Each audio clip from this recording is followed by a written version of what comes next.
Bonjour à tous, bienvenue sur GT Passion. Alors aujourd'hui au volant du tout dernier Rafale, mais en version PHEV 300 chevaux, ce qui en fait le véhicule Renault le plus puissant et le plus haut de gamme.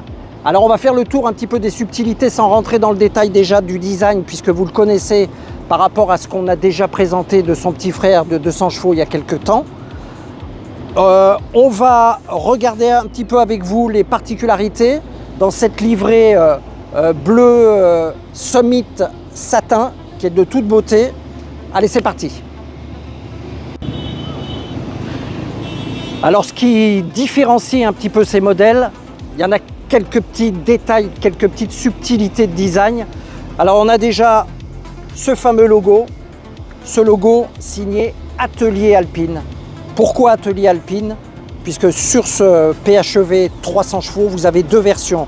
Vous avez la version Atelier Alpine avec un châssis qui a été étudié et travaillé pendant 3 ans par les membres d'Alpine. Et vous avez l'esprit Alpine qu'on connaît déjà sur les Austral et autres. Donc la particularité également, ce sont ces fameuses jantes en 21 pouces. 21 pouces équipées en Continental Super Sport. Donc c'est un design que moi je trouve assez réussi, qui embellit par ses grosses roues ce véhicule. De ce segment B, c'est rare d'avoir des roues en 21 pouces. Vous avez ce qui différencie également tout ce qui est encadrement des portes en noir mat, les rétroviseurs. Le véhicule est en four contrôle 4 roues motrices, puisque vous avez un moteur thermique à l'avant de 150 chevaux et donc un bloc électrique de 136 chevaux à l'arrière, ce qui en fait également un véhicule 4 roues motrices. Ce qui différencie également aussi, c'est ce becquet de toit, cette casquette aérodynamique avec ses oreilles en noir mat également, avec ce côté fastback qu'on aime bien. Voilà, les bas de caisse, le bouclier arrière qui rend avec cette différence de couleur mat satin et ce côté noir laqué, je trouve que ça se marie très bien. Ça rend les courbes très agressives. On a bien entendu la dénomination que vous connaissez qui se retrouve avec le nouveau logo.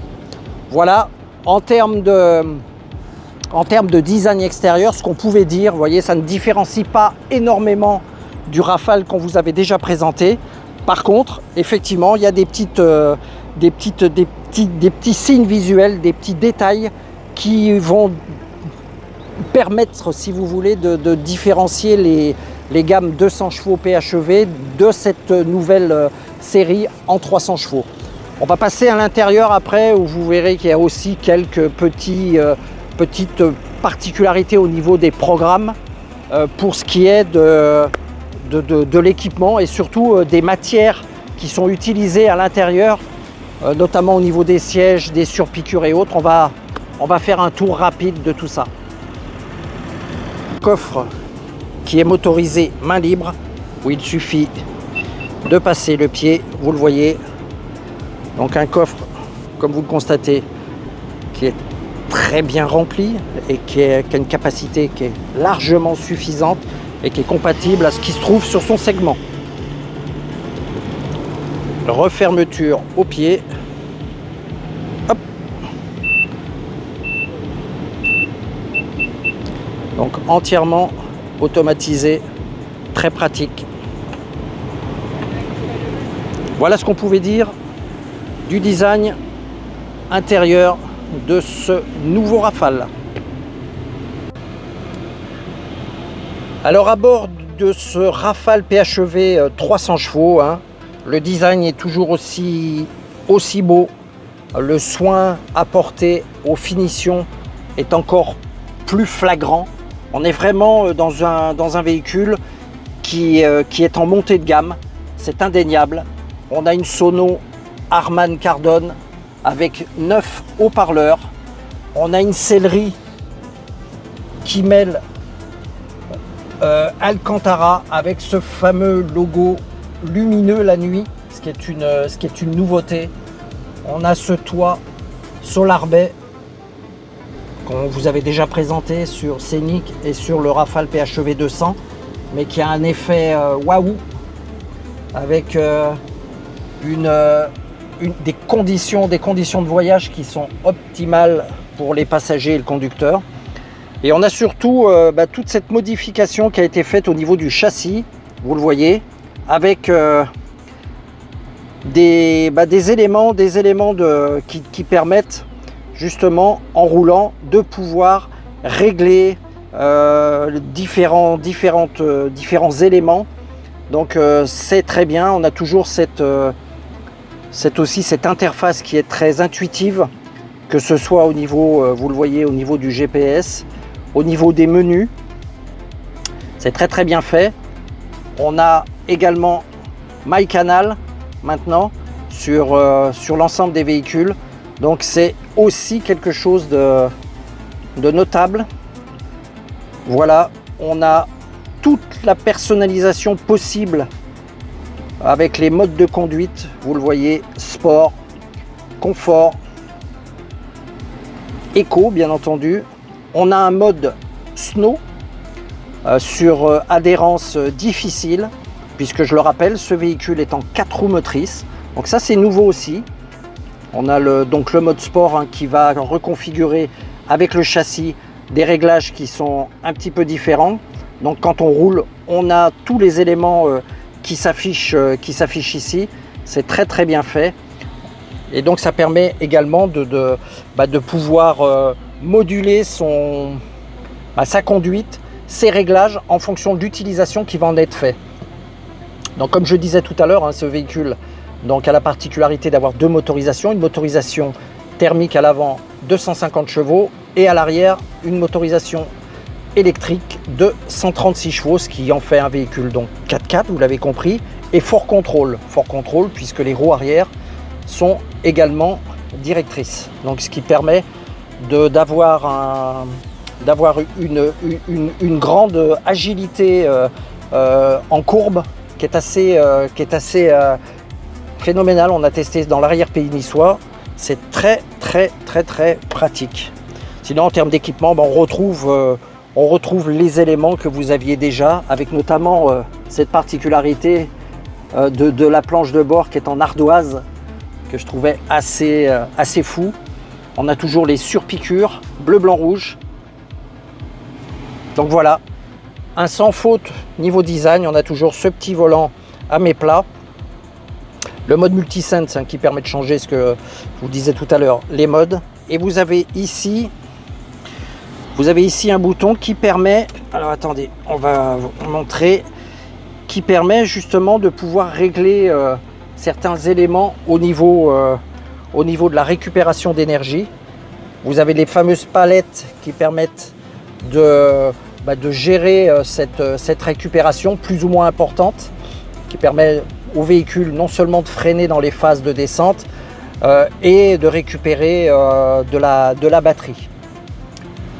Donc voilà ce qu'on pouvait dire un petit peu des différenciations de ce Rafale PHEV en 300 chevaux. Il ne reste plus qu'à tester en dynamique, hein, sur les petites routes de l'arrière pays niçois pour se faire une petite idée de ce que vaut, et j'en doute pas, très bien, ce nouveau Rafale.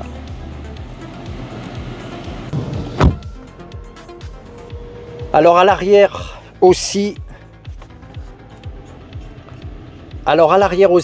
les passagers ne sont pas oubliés. Comme je vous le disais tout à l'heure, l'environnement avec le Solar Bay et ce petit avion C'est somptueux. Vous avez également une finition et une aisance au niveau des genoux qui est impressionnante. On est, malgré le côté coupé fastback, on n'est absolument pas handicapé par le positionnement. On est bien assis, on est même assis un petit peu façon sport, vous voyez. On a une impression d'être un petit peu en assise penchée, c'est très très bien. Vous voyez, les sièges arrière sont très confortables avec l'Alcantara, la matière imitant le cuir, puisque je vous rappelle que Renault a pris la décision de ne plus mettre du tout de cuir dans ses véhicules. La particularité également, c'est cet appuie-tête, cette colonne qui permet soit d'avoir effectivement 5 places, soit effectivement 4 places avec, vous le voyez, les porte-gobelets. Et quand on soulève, on a la possibilité, vous voyez, de pouvoir insérer une tablette, un téléphone. C'est bien pensé, c'est très original. Et vous avez également les prises qui permettent de poser votre téléphone et de recharger celui-ci sans aucun problème. Donc c'est très très bien pensé.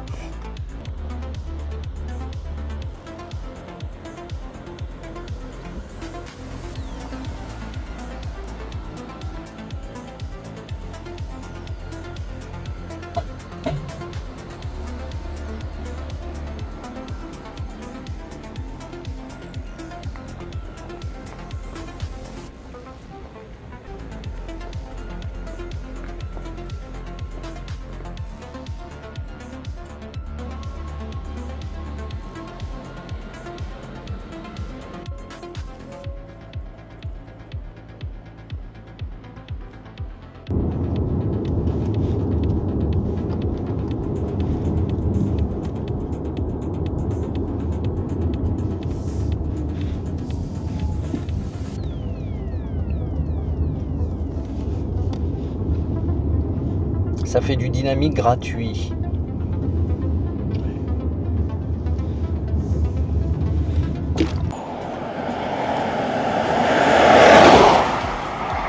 Alors nous voilà à bord de ce Rafale hybride dans sa version PHEV 300 chevaux. Alors je ne vous représente pas le Rafale, on l'a déjà vu en détail lors de sa présentation sur le modèle de 200 chevaux. Là, on est typiquement sur une nouvelle version développée par Atelier Alpine, qui a collaboré pendant 3 ans sur ce programme, surtout au niveau du châssis. Donc, on est en présence d'un véhicule en 4 roues motrices, fort contrôle, avec une motorisation 150 chevaux thermique à l'avant et une motorisation électrique de 136 chevaux à l'arrière, ce qui rend le véhicule très très dynamique. Donc en termes de performance et de comportement, vous le voyez, c'est assez fabuleux pour un véhicule qui pèse plus d'une tonne 9, 1 tonne 934 exactement, soit à peu près 300 kg de plus que la version 200 chevaux qui était, elle, aux environs de 1640 kg, bien sûr. Donc, malgré cet embonpoint qui a été pris par rapport à l'adjonction de cette motorisation électrique, écoutez, le comportement est plus qu'honorable. Le véhicule se positionne bien. On a un châssis qui est vraiment parfaitement mis au point. On voit que les ingénieurs alpines ont bossé pendant 3 ans, pas pour rien, si j'ose dire. C'est quelque chose d'effectif.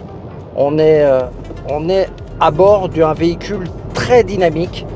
On a quand même 300 chevaux, ce qui est pas rien. Alors c'est pas une voiture de sport, hein. On va pas faire le Mans avec, mais par contre en termes de performance et d'efficience, on est sur un hybride qui, si on l'optimise complètement, est quand même annoncé à plus de 1000 km d'autonomie, puisqu'on a quand même un réservoir de 55 litres de présent et on a une capacité en full électrique d'environ 100 km. Donc en termes d'autonomie, vous voyez qu'on est pas mal du tout. Donc là, sur les petites routes de l'arrière-pays niçois, on se rend compte du dynamisme de cette voiture et surtout l'efficacité du Fort Control qui, je le rappelle, fait pivoter les roues arrière pour aider dans les manœuvres à basse vitesse, comme ce qui arrive juste devant nous, une épingle, et on voit que la voiture tourne beaucoup mieux, elle se positionne bien. On a l'affichage tête haute aussi qui nous donne des indications quant à l'état de la route. Alors ce qu'il faut savoir, c'est qu'on a des caméras qui sont figées au niveau du pare-soleil, enfin ici, et qui visualisent la route jusqu'à environ 130 km/h et donc qui agit directement sur les amortisseurs. Donc avec un temps de réponse qui est très court, hein, de quelques millisecondes. Et donc à haute vitesse après on a un petit décalage, mais bon, ce que je veux dire par là, c'est que c'est quand même une sacrée technologie. On a vraiment affaire à quelque chose qui a été travaillé, qui a été étudié. Et ça en fait donc la Renault la plus puissante, la plus haut de gamme jamais construite par le constructeur en termes actuels. Et je dois dire que je suis pas déçu de son comportement. Malgré le poids, on le sent pas trop. Elle est saine, elle est agréable, elle est sécurisante en quelques mots. Alors il faut savoir qu'elle est montée sur des roues équipées de pneumatiques Continental Super Sport de 21 pouces. Vous avez bien entendu, 21 pouces sur cette version Atelier Alpine. Donc c'est quand même assez dingue. Il y aura deux versions de cette PHEV 300 chevaux. Vous auriez la version... alors je vais couper quoi. Vous aurez la version Esprit Alpine. Ah oui, voilà, c'est ça, je cherchais. Ah oui, donc il y a deux versions qui existent sur cette PHEV 300 chevaux. La version Esprit Alpine et la version Atelier Alpine. Donc c'est deux philosophies qui sont complètement différentes et donc qui voient les équipements un petit peu différés. Là donc on est sur la version la plus haut de gamme, la version Atelier Alpine, donc avec la monte en pneumatique 21 pouces, ce qui en fait, ce qui modifie aussi un petit peu le comportement, hein, qui est encore plus net, plus franc. Voilà ce qu'on pouvait dire du comportement routier de ce Rafale, pardon, PHEV 300 chevaux. Ouais, Ali, ouais, ouf. Ouais. Et on va ça. Alors reste à parler tarifs. Ce PHEV 300 Rafale démarre à partir de 54 000 € jusqu'à 59 000 hors option. Donc c'est quand même un budget, mais je pense que ça vaut vraiment le coup. Je vous invite, si vous avez l'occasion, à aller l'essayer, parce que c'est vraiment, vous allez vraiment découvrir un peu le dynamisme qu'a mis Alpine, Atelier Alpine dans ce véhicule. Ça change tout par rapport à la version 200 chevaux. Merci de vous abonner. N'hésitez pas donc à me laisser vos commentaires. Et puis nous, on se dit à très bientôt pour un prochain essai. Allez, à bientôt. Ciao.